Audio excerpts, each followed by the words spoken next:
Hi, it's me again with Corel Draw Tips and Tricks. Just one day last week, I helped somebody on Facebook. And somebody just the other day asked, well, I stated in that if you wanted the white around there, you could very easily do that. And somebody brand new from Corel was really interested in doing this, and how to get the white. So first of all, we're going to do, we don't want it all the way to the edge. And let's do two things. I made this thing huge. I'm going to set my nudge factor on like 46 inches. And I'm going to make a duplicate of that guy, and I'm going to move it over because I want that to be the whole color. Matter of fact, we'll go ahead and fill it in with gray right now. Take away the outline. But on this one, I'm going to do what we did before, and the other one, which is part one, but it was over a week ago. And I'm going to contour the inside like 1/4 of an inch. Might not be enough. Not enough. I'm going to say 1/2 inch. 0.5, because I made it really big for the video. Now I'm going to go ahead and go object and break the contour apart. I can actually get rid of this outer one. And I'm going to use the same tool. I used the envelope tool, but I'm going to use the perspective tool. But to make this look like that, I'm going to left click, right click. I like doing it as an outline. And then I'm going to go to the outside, let's say 1/2 inch. And that's probably not perfect because some of them are touching. So we're going to make it a little bit less. Let's go 0.25. I want the letters not to be, they're still going to be intermingled a little bit. What we can do, it's still a text, so we could space them out a little bit with the shape tool. See, now they're going to be individual. So it's still a text, so you can do anything you want to it. And I'm going to see the white on the inside of the P and the white on the R, and actually the whole A is white. Mine's going to be a little bit different.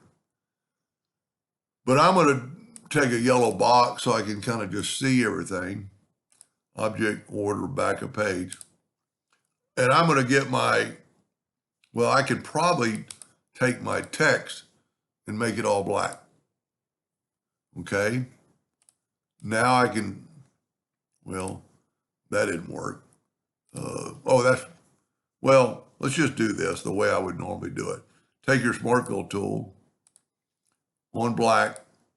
And the reason I put a yellow background is so when you put the white, you can't see it. So we're going to go and zoom in a little bit and now get white. You can't see the white on a white screen, but you can see it there. And don't let me forget to take away the outline. And as long as I think we group it together, Corel has a pretty good Smart Fill with those crosshairs, but sometimes you still can miss it.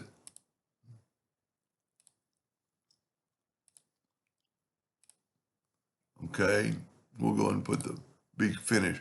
Now what I'm going to do is select it all, and I'm going to right click, no outline. But then I'm going to group this together. And I think the perspective tool will still work. See how you can't see the white? So like in the earlier video, I'm going to say part one, but since it was last week, it doesn't really count. I'm going to grab the object perspective tool, add perspective. And since we've brought it in smaller, I can go all the way to this line. And I'm not worried about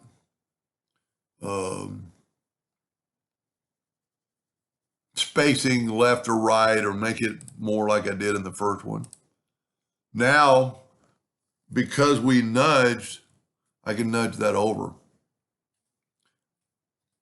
And there you go. You have the white, you have the black, and you have the banner color, and you can make that banner any color you want it to. that would really kind of show it off. That looks pretty good. Anyway, so you could do that. You could do that with 3 layers. You could have another color out there just by contouring it to the outside one more time.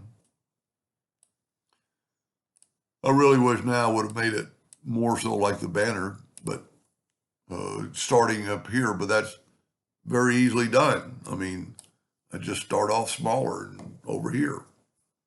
Anyway, I think hope that helped that person, and thank you for watching.